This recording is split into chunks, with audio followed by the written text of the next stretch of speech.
Hello and welcome to the Biology Career Insights, the podcast where we talk with experts from the field of biology to gain valuable insights into the careers and explore ways to navigate the job market in this ever-evolving field. I'm your host, Dr. Manish Kumar. Today, we have the pleasure of speaking with Ritika Sharma, a highly motivated and results-oriented professional with a background in epigenetics and molecular biology. With over 5 years of experience in academia, Ritika has developed a strong skill set in academic research, critical thinking, and scientific writing.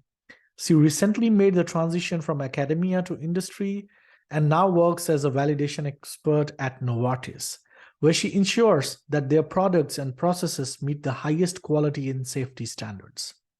Ritika's previous experience includes being a PhD student at Technical University of Munich, where she worked on prenatal stress and epigenetics.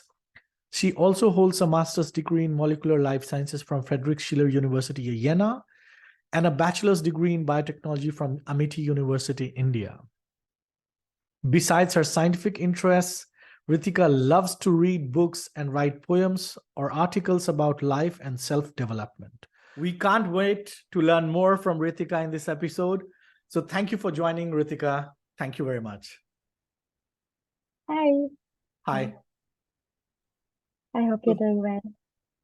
Amazing. So, we'll just start. So I would like to start with asking you what inspired you to pursue a career in science and how did you get started in the field?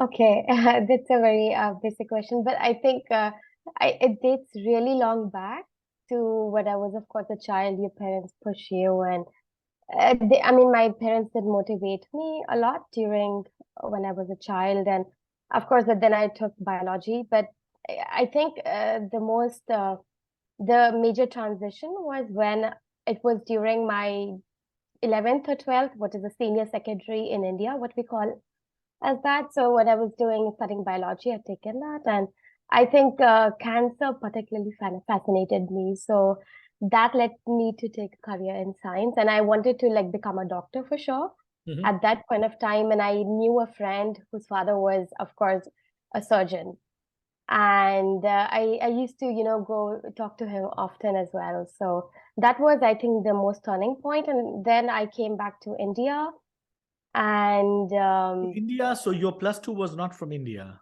yes, oh sorry, just a bit of background. So I did my school studies basically, from the 6th grade or the 7th grade, no, from the 1st or the 2nd grade until 12th in the Arab countries, in Oman and Bahrain. So I grew up over there, and then for my bachelor's I came to India.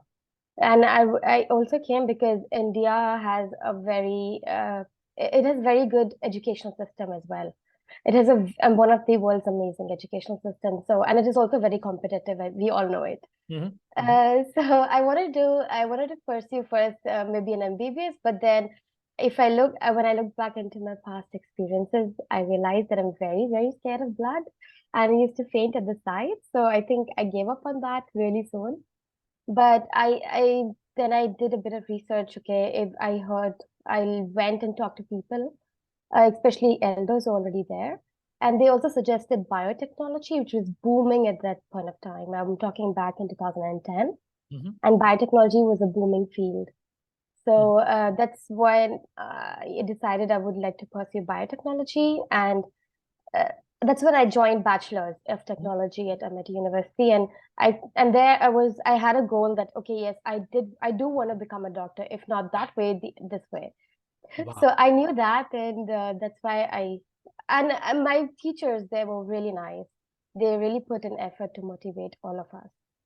Were you sure during your bachelor's itself that you want to become a scientist, right? So, yeah.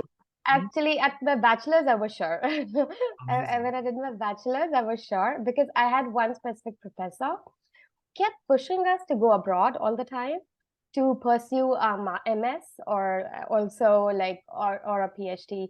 And he would tell us the names of universities, and he would just motivate us so much. I was very, very sure that I wanted to do a PhD at that point of time. Amazing. Amazing. I've been doing this podcast with several people, and most of them, if not all, I think they all had a common interest to become a medical doctor, and then they ended up becoming a scientist. So interesting, yeah. And yeah, so as a follow-up question, how did you end up in Germany? Okay, so also if I go back to my bachelor's, it all started from there. So what my professor used to motivate us, like we were a batch of girls. There were boys, but I mean, we girls used to follow him everywhere. So he used to motivate us to go abroad and do a master's, especially for a master's or a PhD, because after 4 years of BTech, you are qualified to do a PhD abroad. Mm-hmm. So I then shortlisted countries which were very good in research. So of course, US, okay, Germany comes a second, Swiss, of course. It was even Singapore. Some universities in Singapore are really, really good. Mm-hmm. And Australia, UK, and then Canada. Mm-hmm. Of course, these were the most shortlisted. And my top 3 countries were, of course, US, Germany, and Singapore. Singapore also because it was very close to India. And I shortlisted, what I basically did was I shortlisted, at that point of time, I was trying to seek internships. So during my bachelor's, I did get a reply from a university in Singapore. I don't remember the name, but for an internship. But the problem was that they didn't have funding and I had to provide my own funding. So I did not, of course, pursue that. So I did all my internships in India itself. But then I thought, okay, why not, like, of course, for a master's. So first I was aiming towards US for a master's degree, but I kept my paths open. So I was also trying for PhD, not only after I finished my bachelor's, I was not only trying for master's, but also PhD. So I knew I gave my GRE and everything, but when I went for master's, I knew in US it was very, very expensive, as well as when I also compared Germany, the research institutions are really, really great and they're very comparable. And especially also Swiss. You have the rankings. If you look at rankings, of course, nowadays no one does, but the quality of research is very good in Germany. Of course, the funding and the papers that they publish is amazing. So I did then look towards Germany, and of course, I did look towards institutions, and also Austria when I talk about Germany, because I got a call for PhD from Austria. Mm-hmm. And that was a self-reflection moment for me, because when I gave the interview, I realized I had done 3 internships by the end of my bachelor's degree. And when I gave an interview for the PhD after my bachelor's degree, I realized that I still did not have the amount of research experience that is actually required for a PhD, because they asked me several questions and I could answer, but not in such depth. So I think that was a self-reflection moment for me, as well as, of course, the interview also advised me to gain more research experience and then come back. So in India, I had 2 options: either go for a junior research fellow, or I could come abroad, do a master's degree, and side by side do a get a research experience. So by coming abroad, I was also getting a master's degree. So if I would have stayed in India, I would have been a junior research fellow, but not a master's degree. So of course, I did. That's why I chose to come abroad and do a master's degree and gain research experience together. So that's why. Yeah. And like application procedures, say in the US, Canada, or say in Germany, is quite different, right? So perhaps for the listeners, could you elaborate the process of applying for a master's in Germany?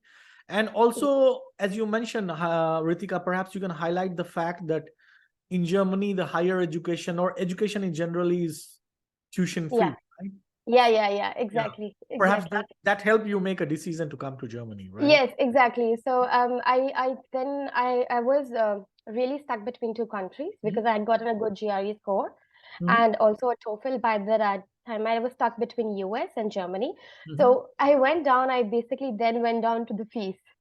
Okay, because the institutions were good. I went down to the fee structure. So there was a major, major difference in that. I would say if you're talking euro, 30,000, 40,000 euro difference, there's 30, 40 lakhs almost. And that's a lot of money. Absolutely. And also, I only did not look at that. I also looked, okay, I of course want to do a PhD then. Okay, if I do a PhD, I knew someone had come to my house long back and they told me that their daughter was doing a PhD from Europe and she earns also a really good amount. So I also compared that. So how much you earn in US while doing a PhD, how long does it take? And also in Germany. So there were benefits of doing a PhD in Europe other than, so I had to look at not only a short-term goal, but also a long-term goal, right? So that was a major decision factor, the tuition fees, of course, and the benefits of doing a master's and then a PhD in Germany. I mean, right now I'm happy that I did because I am benefiting. I'm being benefited, right? Mhm, So, mhm. And so also the fact that, I think just a small addition is that, the duration of the PhD is quite long in the US, right? Especially in the exactly, life. it's 6 years, six, Yeah, 7 years, that's an exactly. average. Yeah. Exactly. And for here, Germany, it's 3, 4 years. Three Yeah. years if you're very lucky, Mhm. 4 years, it's normal. Yeah. And that was mine as well.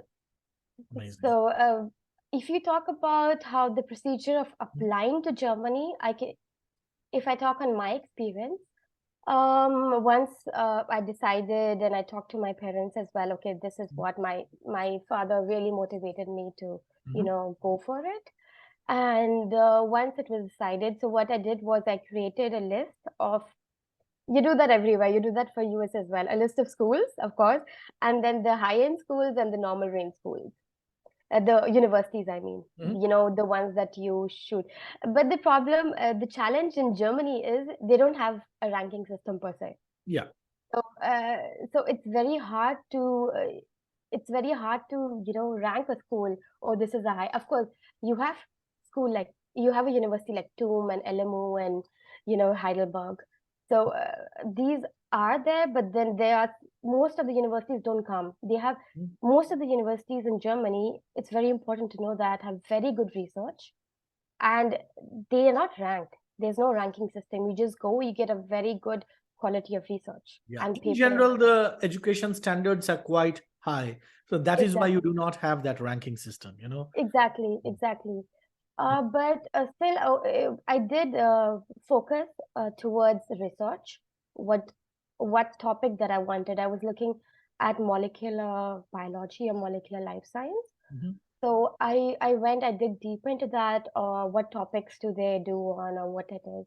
So I would say I applied to at least 7 universities. Mhm.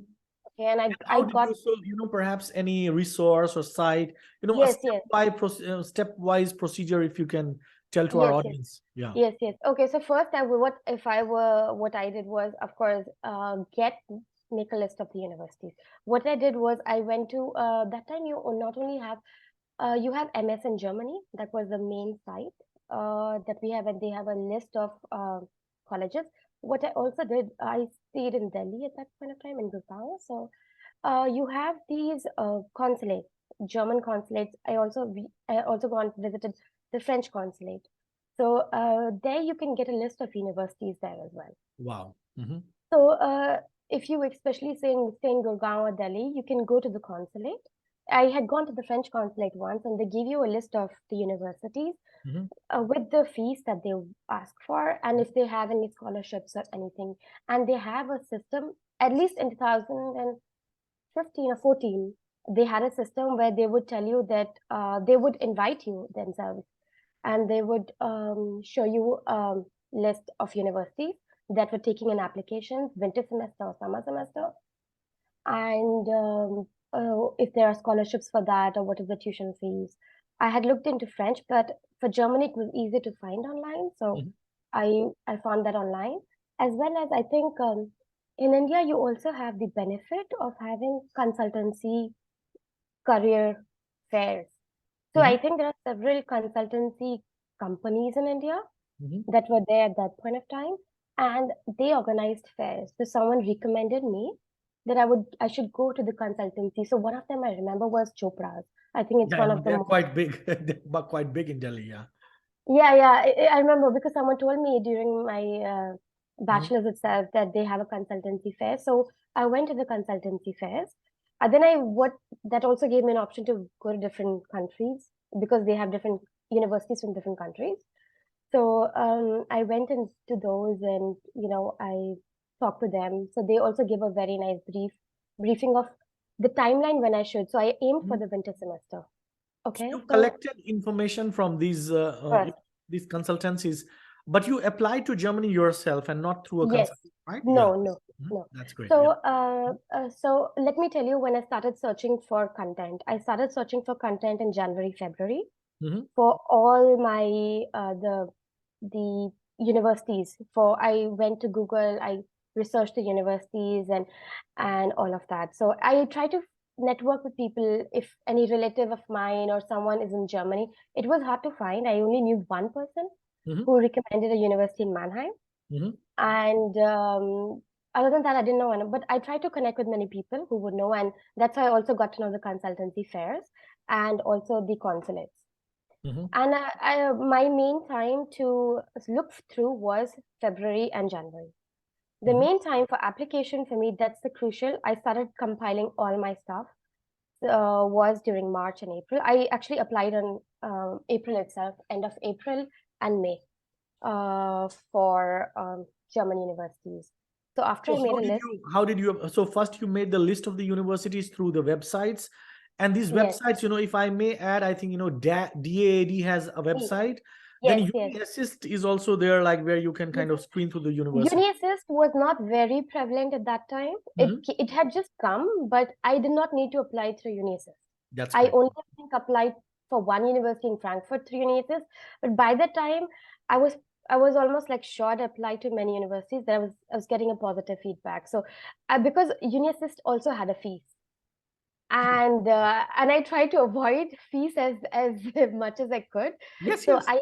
I applied to the universities that did not have fees first and which were good enough. So Mhm. I went to the sites, I saw if they have had any fees because I already knew how this worked for US.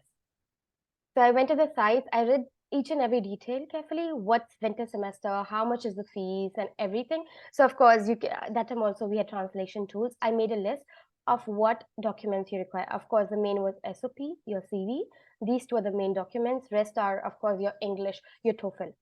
Mhm. These three are the main. And then you have some of them. I had a GRE that was a benefit for me. Some of them don't have. I Mhm. anyways attached it because I had it. Yeah. So Mhm. and, then they asked for my mark sheets from bachelor's and stuff like that. So And did they if ask also for, because people ask me that you have to notarize all these documents in India. yes, yes, So, yes, mhm. yes, but they did not ask it at that point of time. So I know that UniSS did it, Mhm. but what I did first was the procedure through either online, you submit it online or you mail them. Mhm. Okay, so that was fine. The notarization procedure was after I got accepted. All right. They had asked me for all the notarized documents after I got accepted and to mail it and to post it via the novel post like DHL or something. But the first step I did was all online. I did not need to.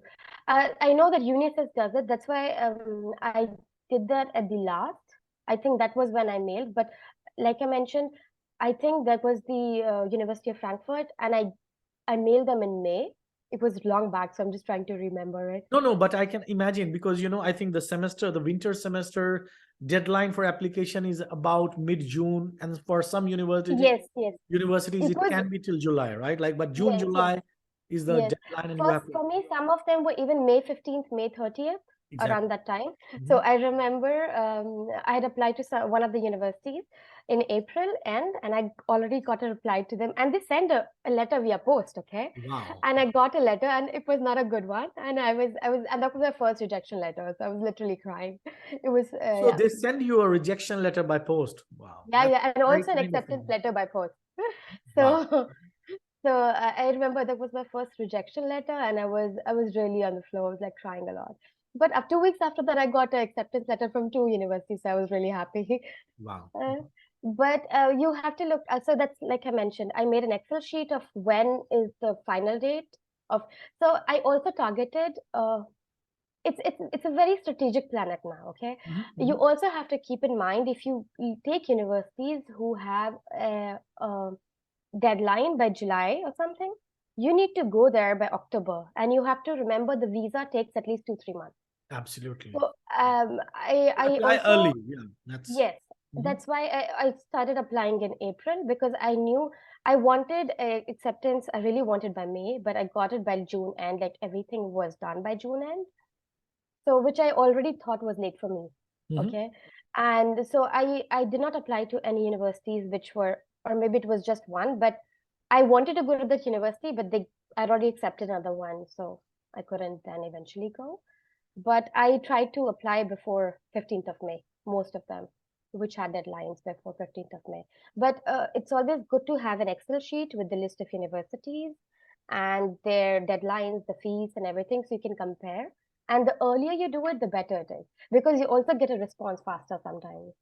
Mhm. At least a rejection response is faster, if Mhm. not the acceptance. So you recommend the students to kind of, go strategic about it, make an Excel list, collect the, information in the beginning, and then apply in the chosen university, with all the documents you mentioned, with your Yeah. CV, the SOP, the mark sheets perhaps. And also, do you also require letter of recommendations for masters, or you do not require?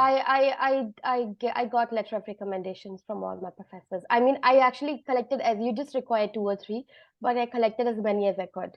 So Mhm. because they're always useful, you can always show it off on your LinkedIn profile or something also, right? So, but I did I made it sure, because they do ask letter of recommendations also. I had And letter of once, recommendation. and Ritika, once you got the admit, how you said the visa process itself takes, say, about a month, 2 months, right, for masters? For me, I think actually, okay. So now even my brothers come here. So I could guide him also to pursue an MBA in Germany, but it took longer for him. Hmm. For the time when I came back in 2015, it was the time was still less. Hmm. So for me, I remember I went to the visa interview, I think August. I prepared all the documents in July, Hmm. and I went for the visa interview end of July, August start, like the first week. And I eventually got the visa acceptance the first week of September. So it took me 7 weeks. And of course, they tell you 8 weeks is normal. And I Hmm. had to go in October. So Yeah. it was just like 3, 4 weeks before. So you see, it's almost cut to cut. Yeah, yeah. And I mean, as you rightly said, depends on how many people are actually lining up in the particular consulate, depending on Exactly, exactly. And that. I know I read a lot of posts, and I know now I've talked to several students. Now it's even become longer. They Mhm. take even longer right now. So um, one should always keep in mind. Let's say visa takes 3 months. You should at least give it 3 months. Mhm. So start applying before. Mhm. Um, I mean, at least for a winter semester, it's advisable to just in April, 6 months before the start date. It's I think even for US, okay, US universities, the deadline is usually in December or January also. So the And good for ones. the and what are the documents that you require for getting the visa? Perhaps that's also Mhm. helpful for applicants. Yes. So of course, I had to get the letter from the university, the acceptance letter. What I did was, it's always beneficial. I enrolled into, when I knew I was going to Germany, I enrolled into A1 German classes just to have an extra push. It's Mhm. always good. So I, of course, got an A1 certificate by the time. And you have to have like at my point, when a travel insurance, Mhm. that was And important, a bank. a blocked account as well, right? Yes, Like that's what I was coming to. Yeah, and a bank, like a blocked account. Mhm. That time it was tough. I know now it's changed a bit. It's easy to create a blocked account online. At Mhm. that time, we had to go to Deutsche Bank and create it in India, and then they would transfer it. Yeah, Mhm. but now it's easy to create a blocked account and Mhm. also get a German health insurance already beforehand. Before, you had to take a travel insurance first and then get a German insurance when you come to Germany. But now it's much easier. Mhm. So at Mhm. least blocked account, travel insurance, and university letters are the most important ones. Okay. And funds. Yeah, if you have, you can show extra funds. I did show, Mhm. apart from the blocked account. Amazing, amazing. Yeah, now the fun part, once you kind of land up in Germany, you are in a foreign country all alone, right? So tell us about some interesting incidences and the Uh, challenges that you faced in Germany, in the beginning.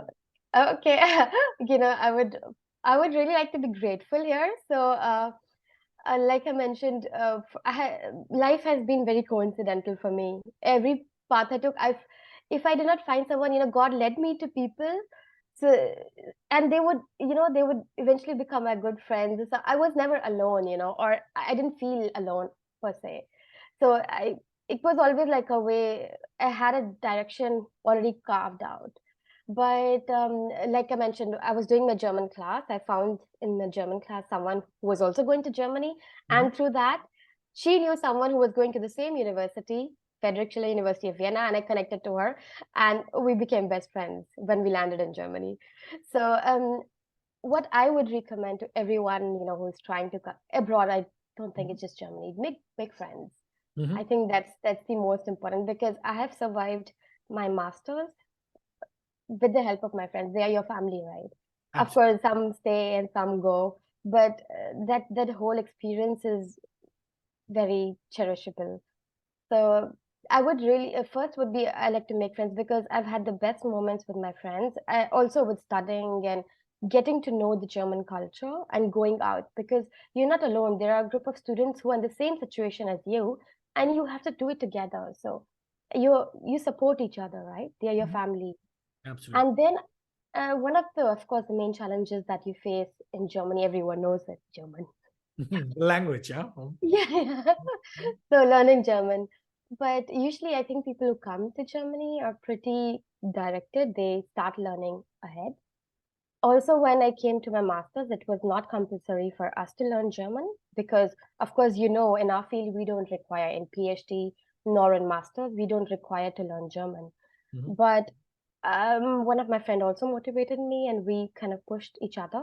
Uh, During university, all the master students, most of them do get free courses from the university, Wow. or if they're not free, but they're at a very minimal fee. Mhm. So I remember I could take and German classes at the university for just 60 euros per Wow. course. That's very, very, very cheap. Mhm. And though for me, it goes a long way now for getting a PR or also if I want to go for a passport or something like that. But I would, if you have such a German course, I would recommend take some time and do a German course.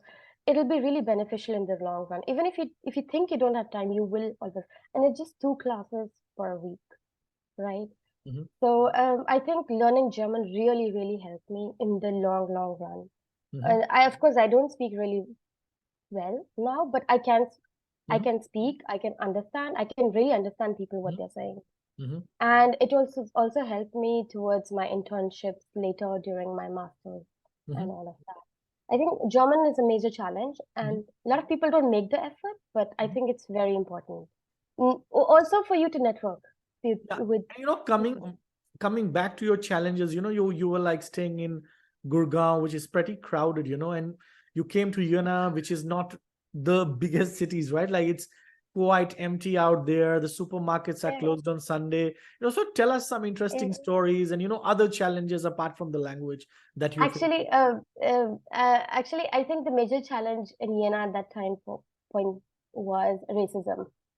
So, because it's also East Germany, right? Oh, okay. So, Mhm. so it's also East Germany. So the major challenge was that. But again, So did you face racism at some point? I think in very subtle sense, but Mhm. also here I would come back to the language again because if you don't understand German, you cannot reply, right? I knew they were saying something, but you say ignorance is bliss, so you can just ignore it because I did not know what they exactly said.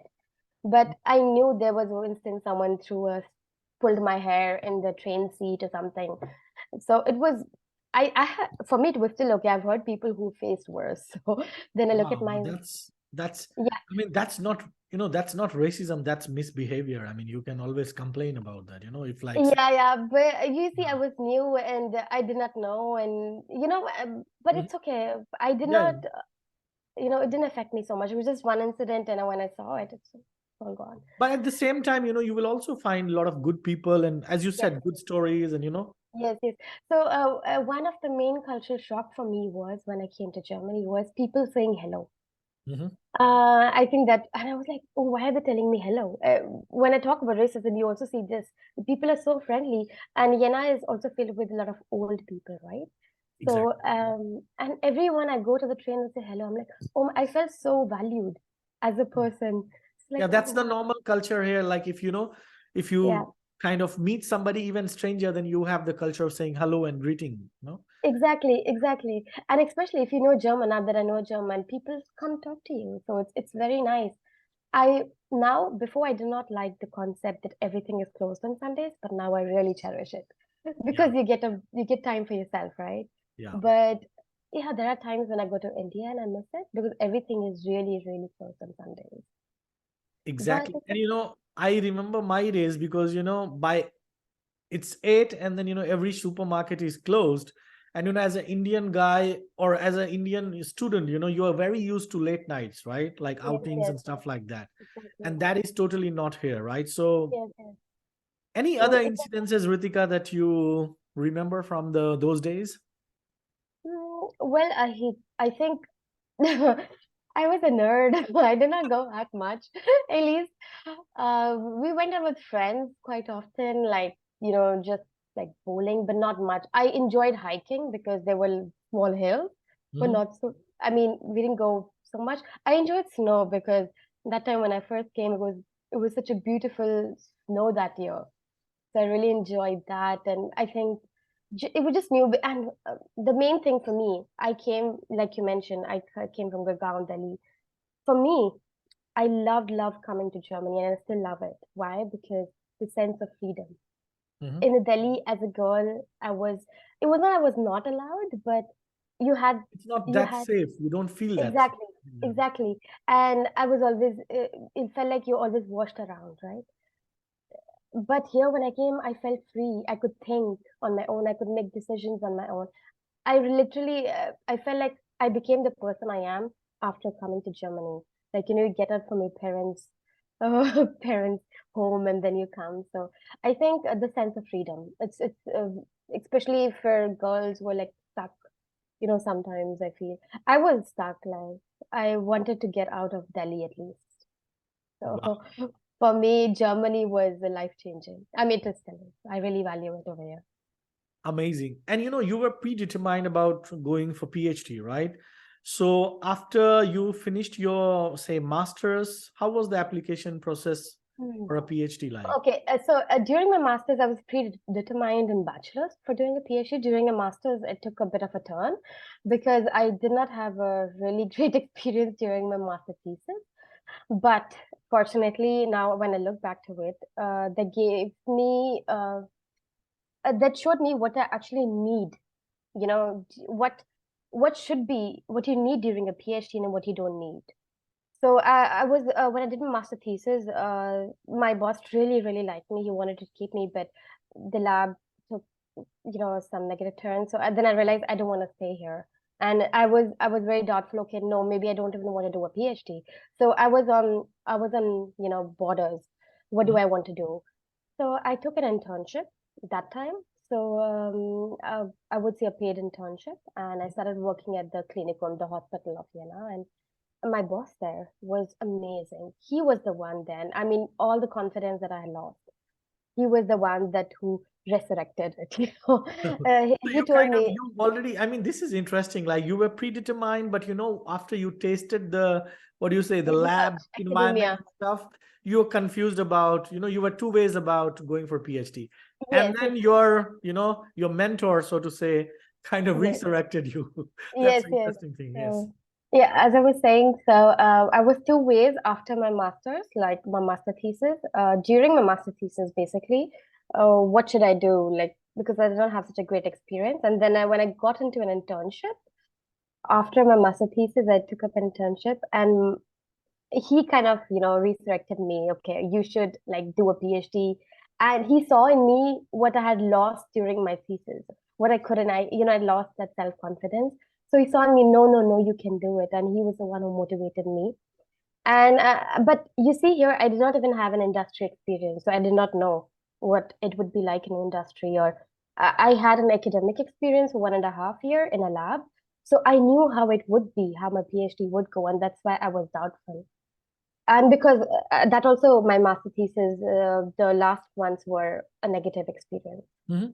So Ritika, I mean, this is very important thing, because if I may ask, because I think a lot of people will learn this, and I think I can quite correlate to this experience that you did not feel good about research because of what factors? Because you didn't enjoy lab, Actually, or was it the mentor, or was it because you were seeing repeated failures? What was that demotivated it you? was not the subject. I actually also liked my mentor initially. So he was a very, very smart man, very intelligent. But some scientists, they know how to work, but they do not know how to be a professor, right?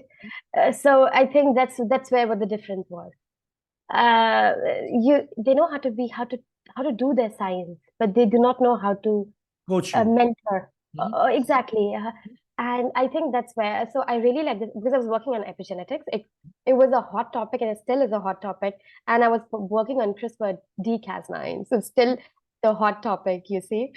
So, and I really want to do my PhD over then. I was doing really well. He really liked me and everything. But I think the atmosphere in the lab. So that's when I realized it's the topic. It's okay. It's okay. The atmosphere is the most important thing. You have to spend your 3, 4 years there, or maybe even Absolutely. 5. And where you're working, the surrounding, it's not only for academia, but also for your industry. If you don't like your office, you cannot go to it, right? So where Absolutely. you're working is very important.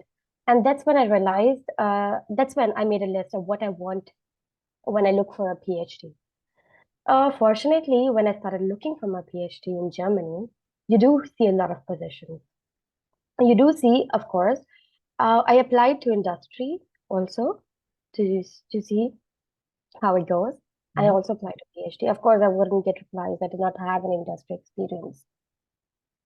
But I applied to PhD. So my mentor at that time during my internship really motivated me because he saw that I could do research well and I would ask questions that were the right questions a PhD student would ask.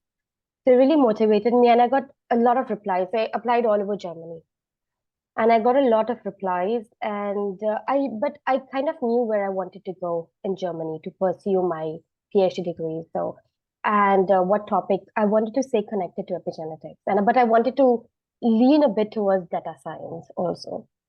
So I think apart from the topic, the top most what I needed was a good PhD supervisor, Mhm. a most kind and good PhD. That's the And that most is such an important thing. important thing that I cannot emphasize less. People always go for topics, but then, as you said, PhD is not just about, doing the research, but it's doing the research in the right environment, because you will need a lot of mentorship.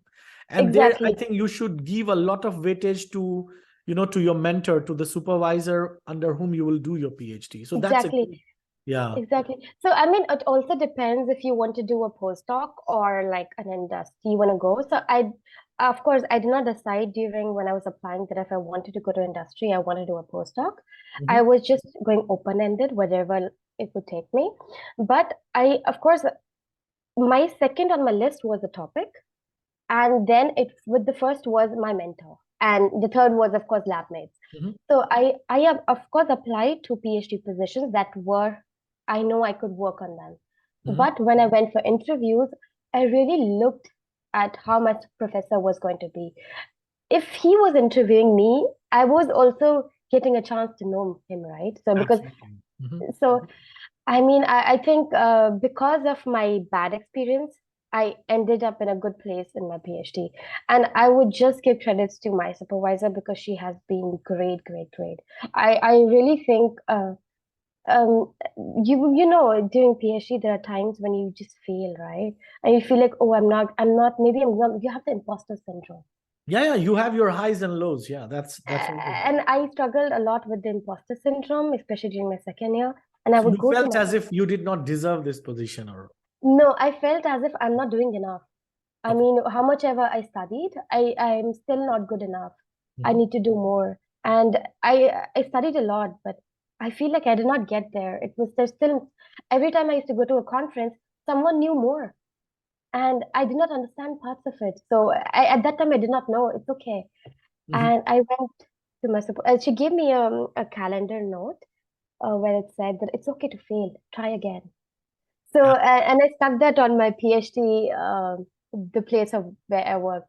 So and I looked at it, and it was she who gave it to me, and I've had a nice time because of her, and just because of mentor.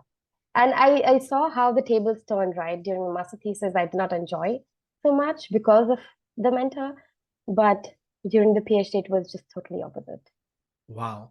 I mean, I think you gave some very precious advice while you were discussing your journey.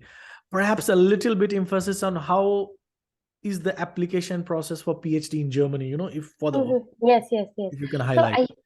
I think the easiest way to go, at least for me, I would say the easiest way to target was if you do a master's in Germany and then apply for PhD. It's of course a much easier path. Someone applying from India, I also know that because I've had friends, is of course to DART scholarship. So Mhm. DART gives you funding for 3 years and you get a scholarship and then you come to Germany. But the other ways are also applying from India are of course like how we do it over here. That's how I did it, and I would Like like to direct application to the supervisor or in a exactly. PhD program. So Mhm. what I did was I went to, of course, LinkedIn is Mhm. one of the job sites that you go to. Mhm. You have Stepstone, and then there was Indeed.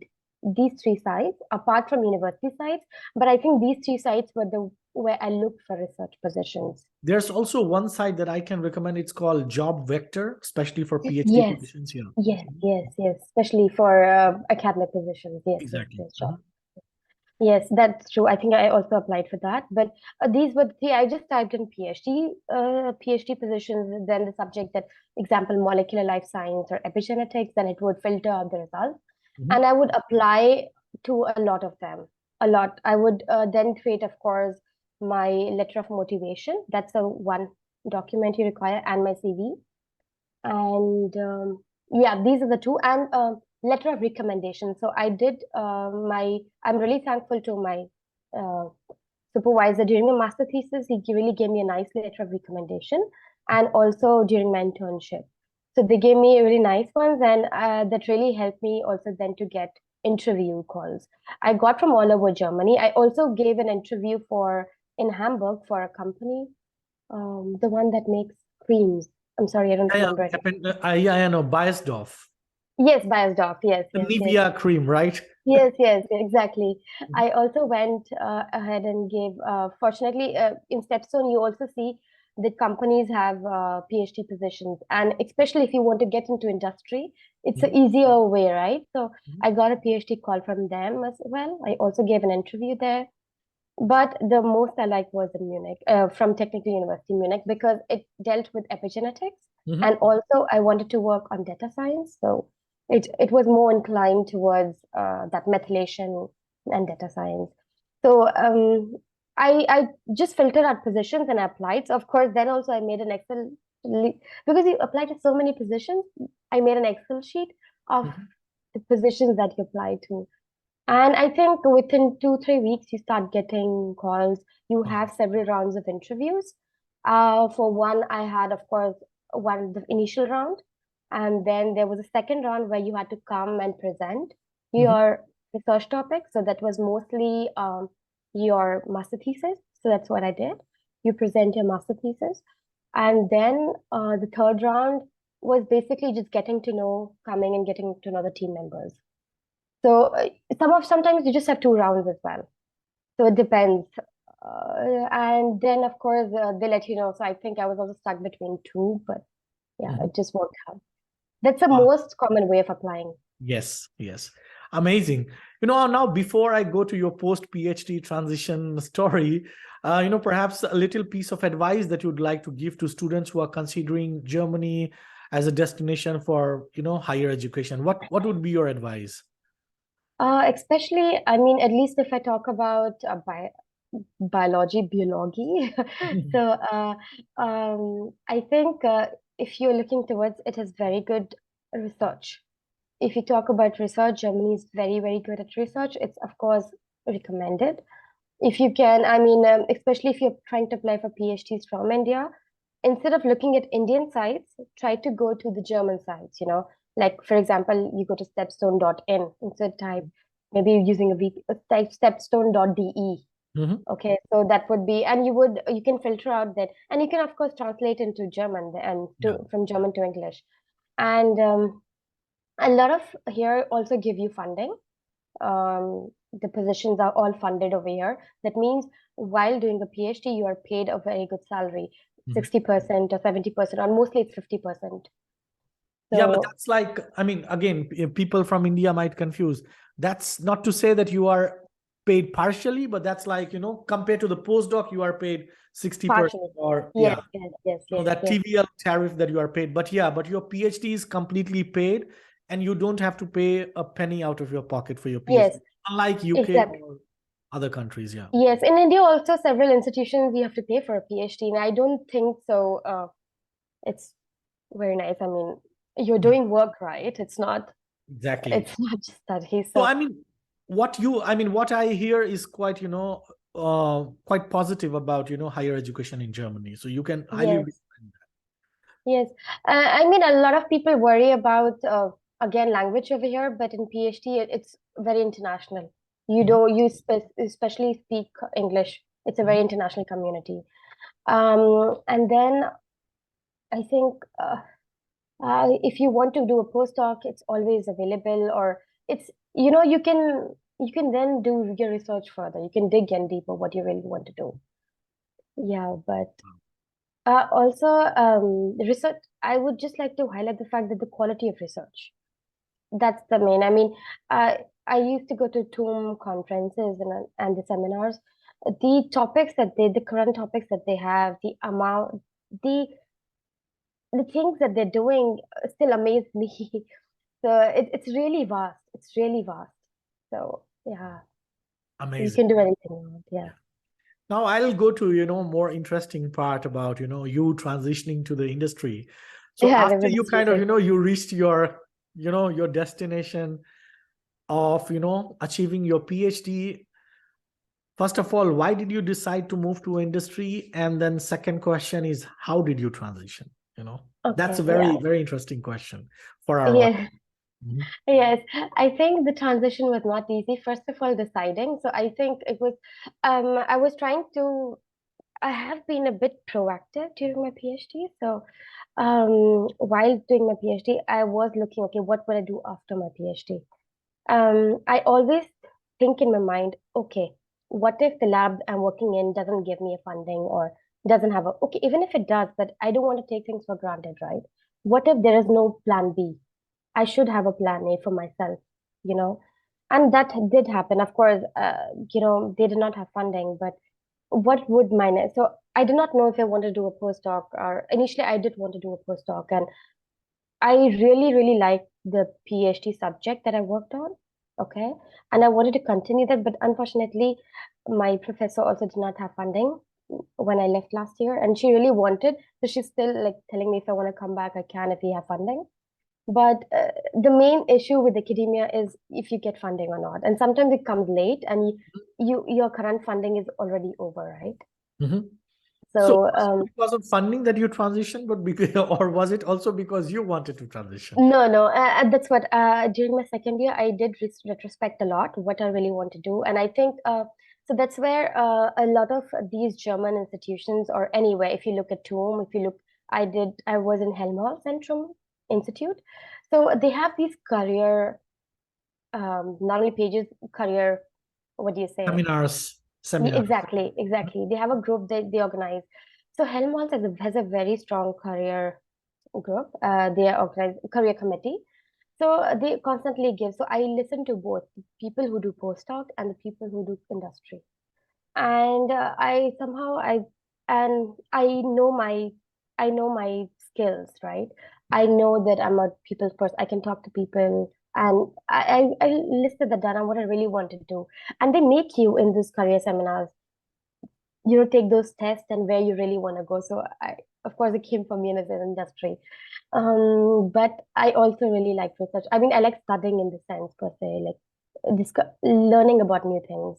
But I think somewhere down the line, I like the fact that to go. I also got tired, of course, of the constant funding, and also that um, papers. You have to publish a lot of papers, of course. That's also a constant struggle during a PhD, not only during a PhD, then in a postdoc as well. And in a postdoc, I know that the funding is again limited for 2 years, right? You again have to look for it or again have to work towards it. So I think I was not very impressed, I would say. So, but I think then I inclined more towards, and I remember calling you because I needed a sense of direction. You remember, I think last year. So that's when I was trying to decide. I also called you, and then I was trying to decide, okay, let me talk to someone who actually works in the industry, right? Yeah. So that's why I And I called must you. say, I must say that I was quite impressed with your openness and also your, the kind of communication skills you had. And I kind of told you that, people Yeah, thank just you. will love people like you. Thank you. So that's why I wanted to have an opinion. So someone who works in the industry. So of course, we had a lot of people in our career center coming from industry and for postdocs. So I was really impressed by that. And I think one more reason I wanted to transition was I wanted to be on the front end. So I know companies, I've always wanted to be in the front. So with the industry, you can be on the front end of literally like producing drugs, or you are there, you know that all the studies you've done, this is the product that you see, and it's coming from the company that you're working for, or something like that. So that was the main reason that I really wanted to transition, and that's why industry enticed me more. Wow. So basically what I get is that you self-analyzed your skills and then, you calculated the pros and cons of being, in academia versus industry. And then of Yes, course it made sense for you to, transition to industry. And that's how, yes, yes. you decided. But how did you go about it? Oh, yes.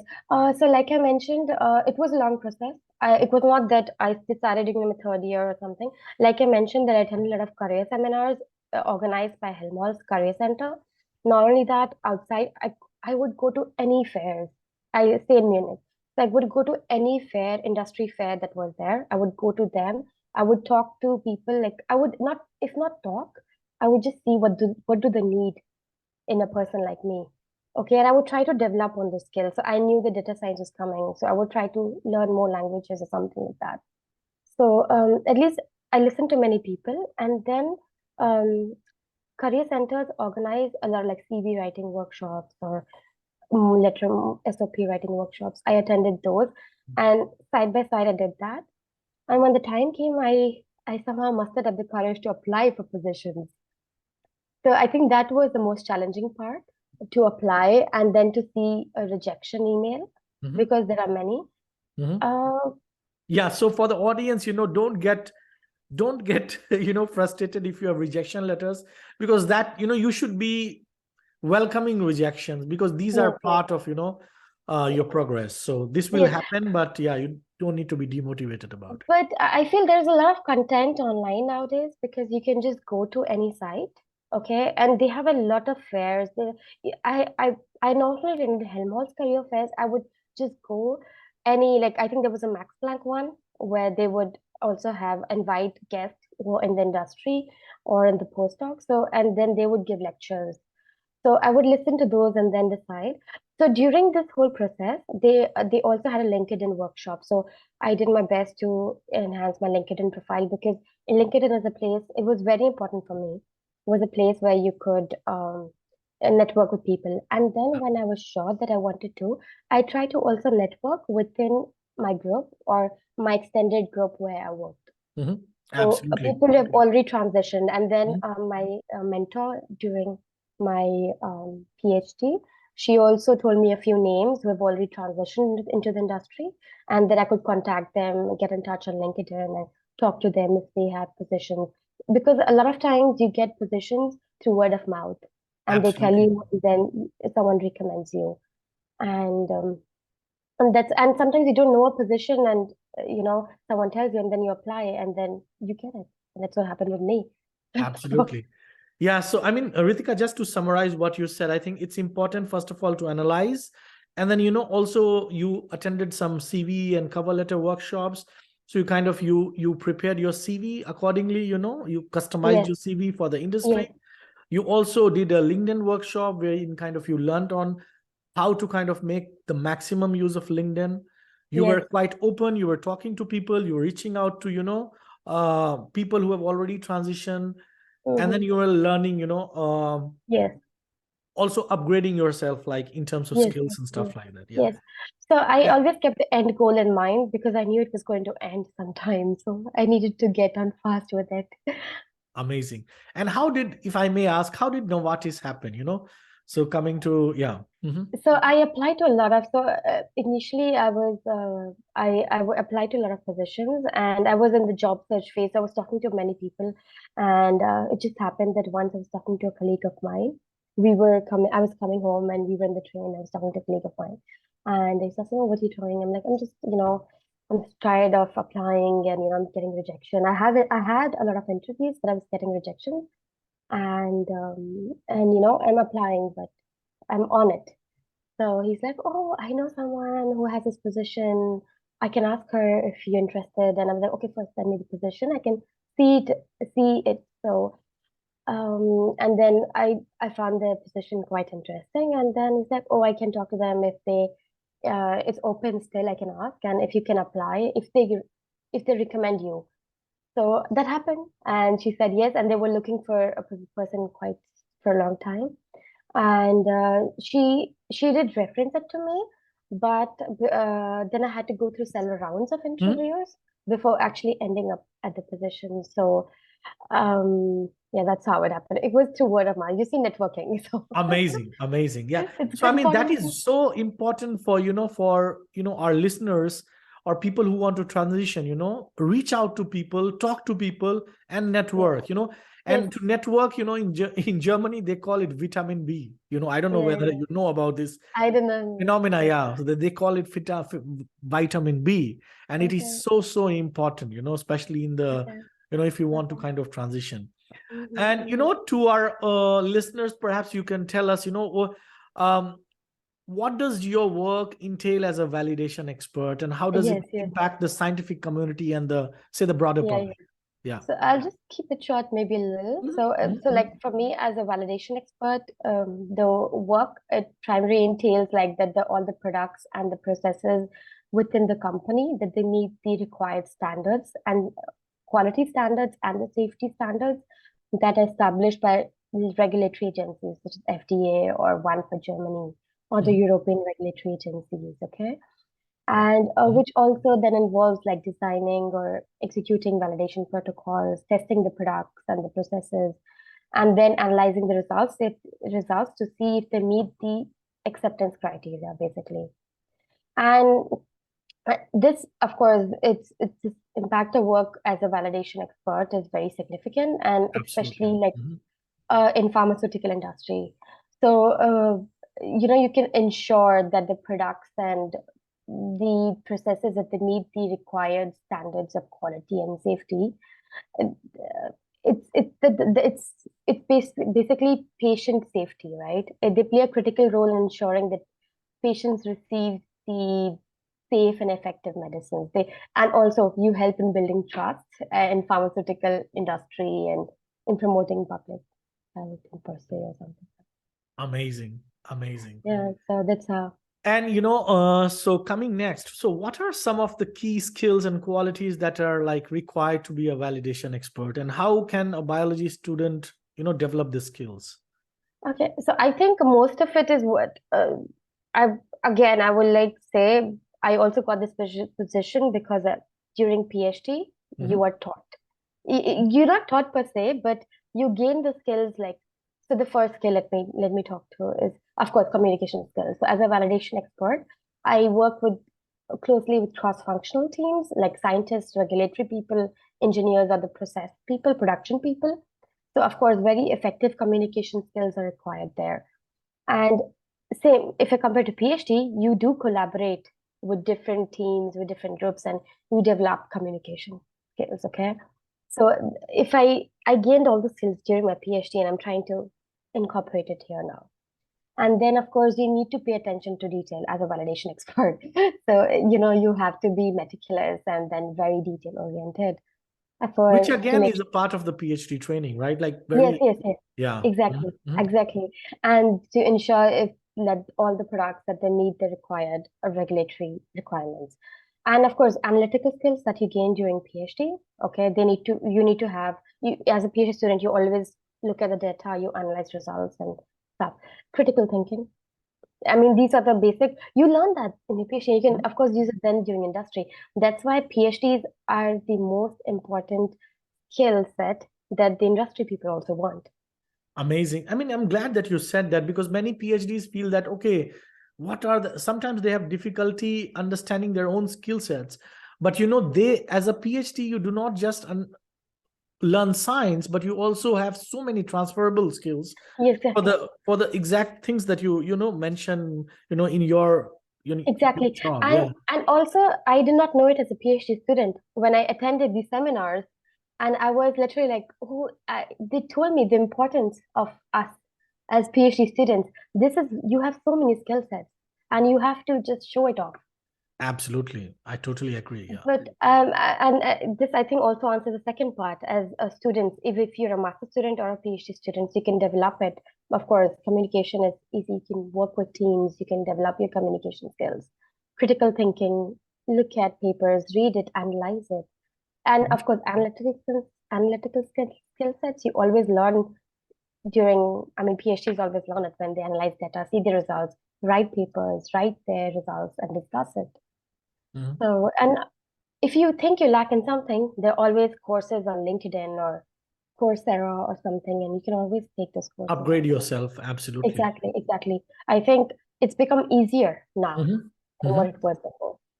And that So, brings me to the next question, which is, as a newbie in industry, what are the challenges that you currently face, and how do you overcome them?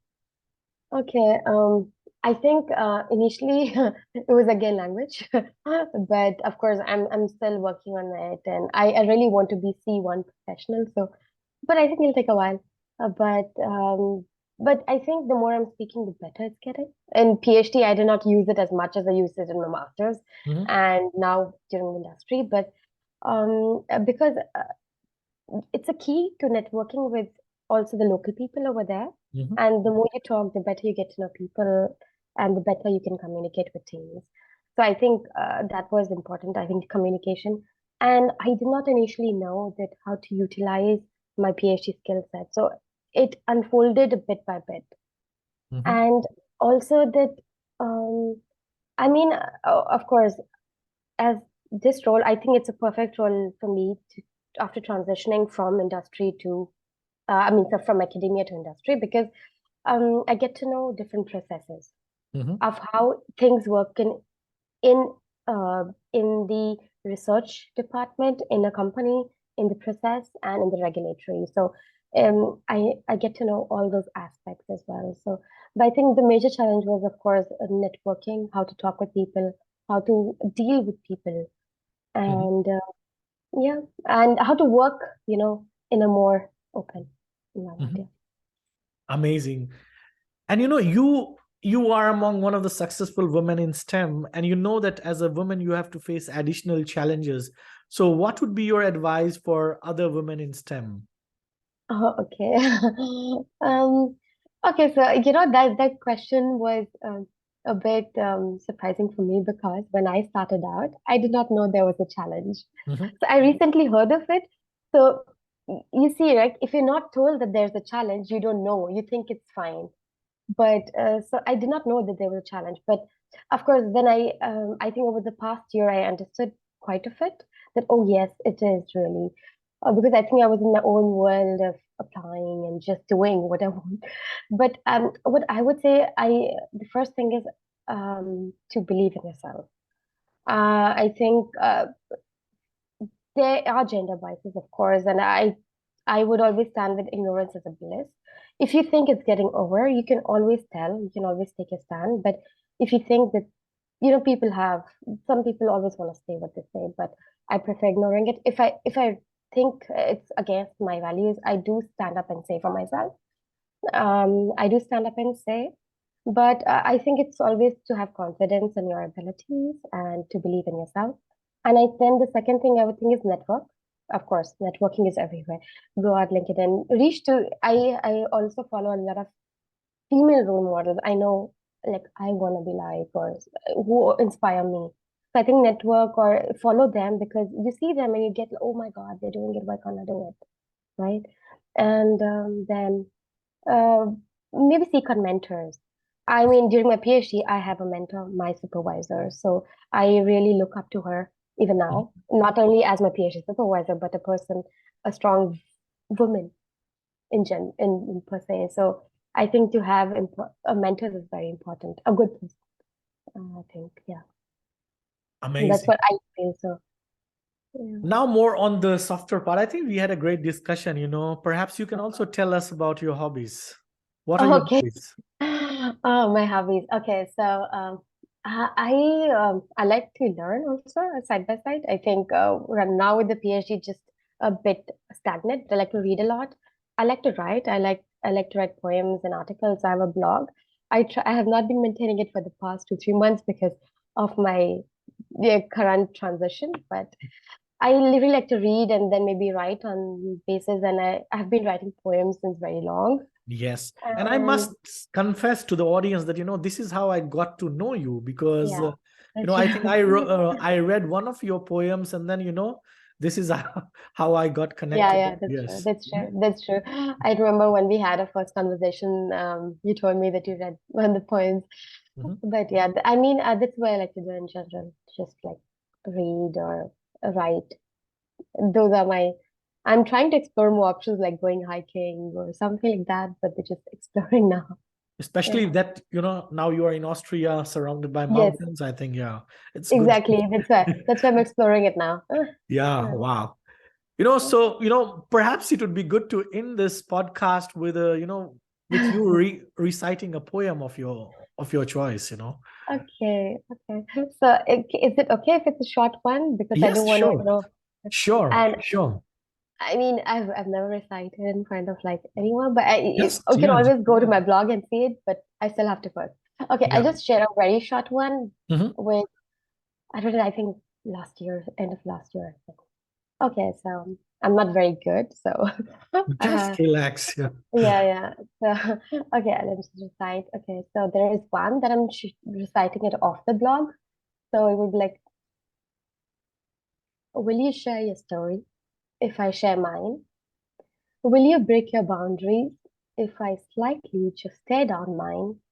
Will you listen and not say a word of advice? Will you please just let me be me without telling me who I can be? And will you be true to my face and my back? For I promise I'll always be a pride.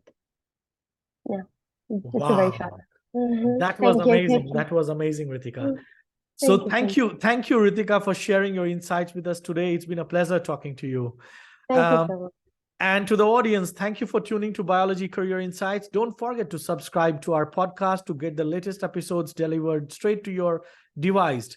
See you next time. Bye bye. Bye, Ritika. Bye. Bye.